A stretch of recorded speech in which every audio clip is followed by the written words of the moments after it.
Hola a todos, bienvenidos a Página 2. Es el podcast del diario La Prensa que le trae un análisis esta semana sobre el tema constituyente. Soy Malú Mendoza, directora de la web del diario La Prensa. Me acompaña nuestro asesor editorial, Rodrigo Noriega.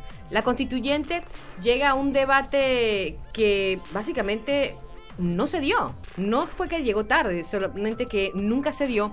Y el presidente de la República, durante su último discurso ante el Pleno de la Asamblea, saca la carta de la constituyente, de hacer una consulta al Tribunal Electoral para que se incluya una papeleta adicional el día de las elecciones en mayo 2019. ¿Cómo se llega tarde a su propia fiesta? Bueno, ante todo, Malú, feliz año 2019 a ti y a tus oyentes maravillosos de podcast de Página 2, que ha hecho una tarea muy importante para el periodismo panameño. ¿Cómo se llega tarde a tu propia fiesta? Bueno, yo creo que lo primero es hacer lo que hizo el presidente Varela, que fue postergar esta promesa de campaña, que para muchas personas fue la promesa básica que les hizo votar por él, la de llamar una constituyente. El país viene dando tumbos desde hace más de 15 años, recordemos el caso Semis, desde aquella crisis de pay to play con la presidenta Mireya Moscoso de yo te pago y tú me nombras mis magistrados, y bueno, todas estas otras crisis que se fueron dando en el gobierno del presidente Ricardo Martinelli y las que hemos dado a conocer aquí en la prensa en el gobierno del presidente Varela. Entonces yo creo que fue el hecho de no cumplir la promesa y tratar de cumplirla a medias. El año pasado, nombrando al ministro de la Presidencia, Álvaro Alemán, para que fuera a consultar a la gente sobre la viabilidad de llamar a la constituyente o de buscar algún otro método. Vamos, ellos no estaban convencidos de la cosa. Yo creo que la pusieron por decir que no tenían gluten, que el asunto era sugar free, que el asunto era orgánico, pero al final del día no estaban convencidos del tema. Varela ha llegado a la constituyente a regañadientes y es una lástima porque es una oportunidad muy importante para el país, para refundar el país. Realmente, si nos ponemos a hilar fino, hay poderosos argumentos jurídicos que respaldan una propuesta como la de Varela.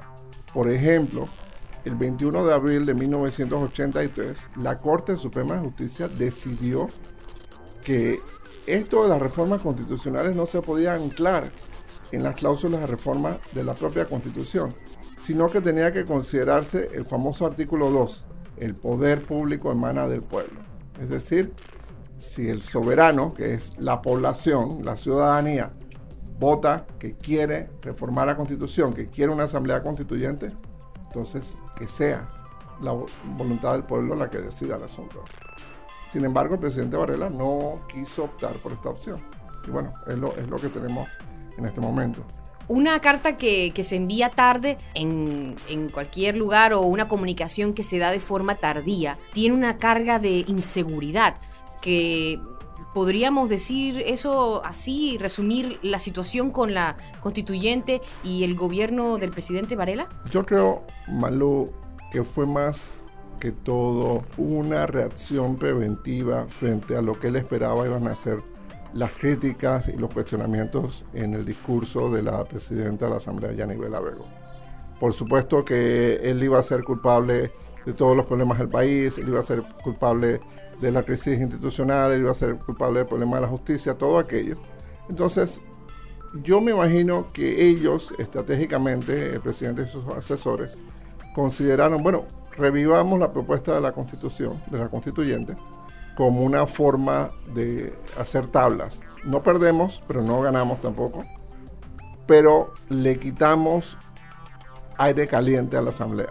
La Asamblea, con justa o injusta razón, iba a cuestionar el mandato del presidente, iba a decir que el presidente es responsable de que no haya nuevos magistrados, de que tengamos el mismo fiscal electoral y el largo etcétera que nos podíamos esperar. Y que de alguna forma la diputada Yanibel Abrego lo hizo. Ella tuvo un discurso bastante combativo, bastante cuestionador del presidente de la República. Sin embargo, respondió, él exaltó la labor de los colegas periodistas investigativos lo que de alguna forma u otra fue una puya contra la diputada presidenta, y luego tiró esta bomba de decir, bueno, estamos listos para hablar de constituyentes. Todo el mundo sabe que el tema principal de una constituyente, el pavo, el jamón de esta cena, sería la Asamblea Nacional y el principio de la reelección permanente y todas las otras travesuras que estos señores diputados nos hacen. El Tribunal Electoral ya le contestó al presidente Juan Carlos Varela, le dice que para incluir esa papeleta adicional en las elecciones de mayo, se requiere de una ley que obligatoriamente tendría que pasar por la Asamblea Nacional.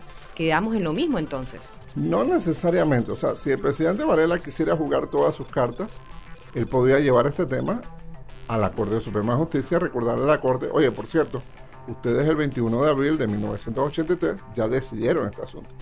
Entonces, nada más quiero preguntarle si todavía sigue vigente su decisión de abril de 1983 o si cambian de parecer. Un poco como el tema de la competencia en el caso de Martinelli, ¿no? Si a la tercera es la vencida o si tu posición original la mantienes. Esto sería un cuestionamiento interesante. Es un poco como Inside Baseball. ¿Qué pasaría si no sabemos qué otras cartas tenga el presidente Varela en sus manos? No sabemos cuál va a ser la evolución político-electoral del país en las próximas semanas. Recordemos que vienen las JMJ. Y hoy en día el Partido Panameñista y sobre todo el gobierno del presidente Varela están muy magullados en las encuestas, pero todo puede cambiar mágicamente en 3 días de visitas y misas y homilías papales. Entonces, todo puede cambiar en un mes, sí es posible en Panamá. Puede mantenerse igual, también es posible.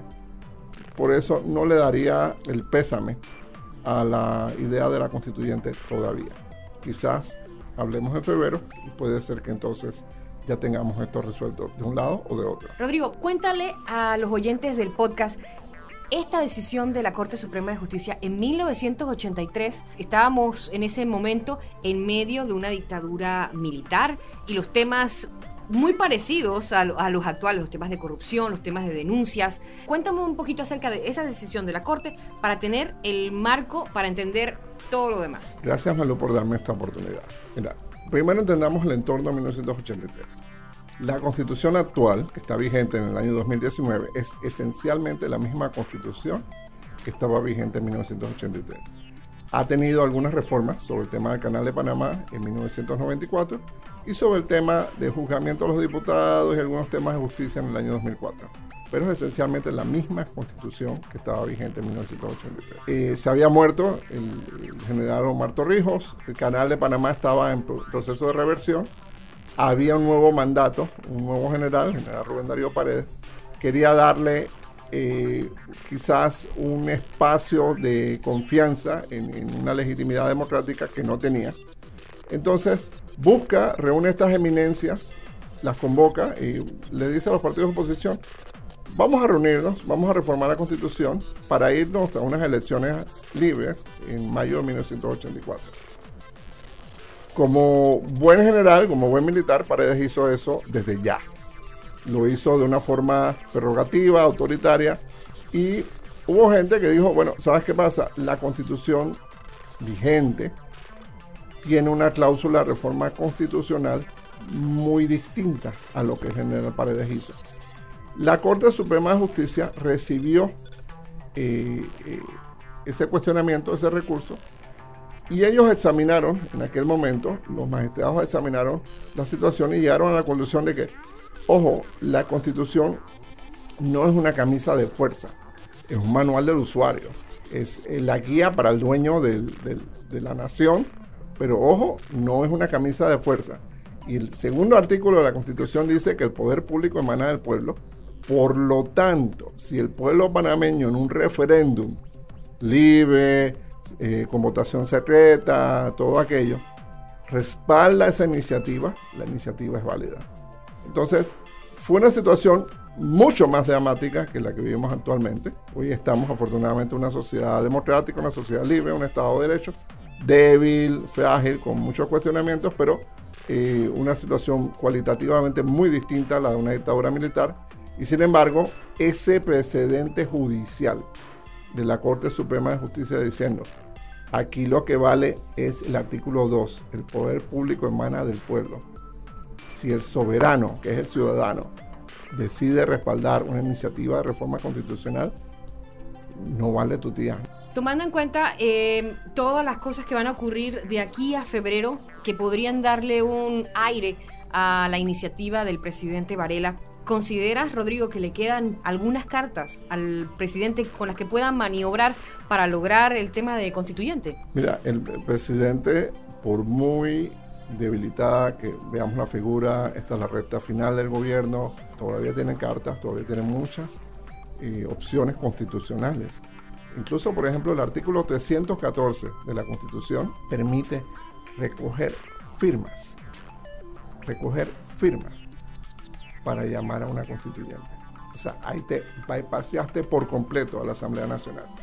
Si el presidente de la República saliera a hacer una gira nacional con los libros adecuados para recoger la firma de más o menos 500,000 de panameños en unos cuantos meses, de todas formas habría que hacer la convocatoria a una asamblea constituyente. ¿Por qué? Porque eso es uno de los mecanismos que establece la propia Constitución en el artículo 314.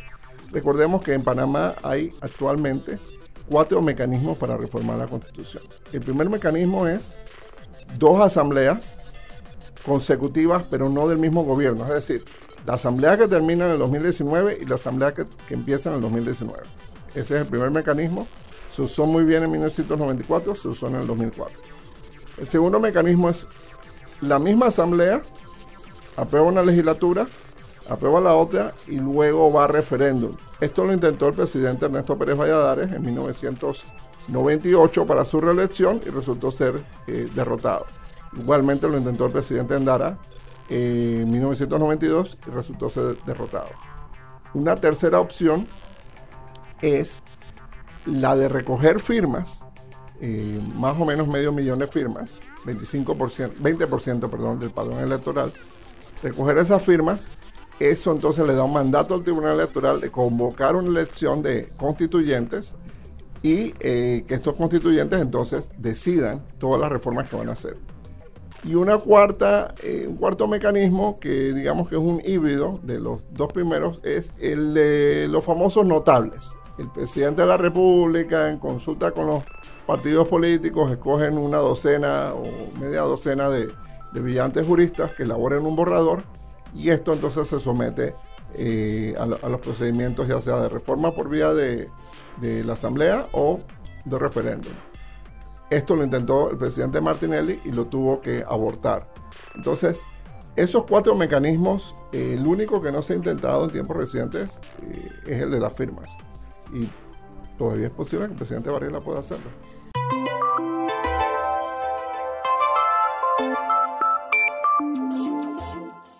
Y para que usted no se pierda un detalle de esa fiesta política del 5 de mayo de 2019, yo le invito a ingresar a ruta2019.prensa.com. Es la cobertura política del diario La Prensa, de todos los partidos, las noticias que se generan a diario y sobre todo para tener siempre presente los detalles de la política panameña. Soy Malú Mendoza, nos escuchamos en la próxima edición de este podcast. No olvide seguirnos a través de nuestras redes sociales y estar pendientes de más noticias con La Prensa. El podcast La Prensa es una producción de la Unidad de Contenido Digital. Producción, conducción y locución, Malú Mendoza. Sonido, grabación y edición, Miguel López.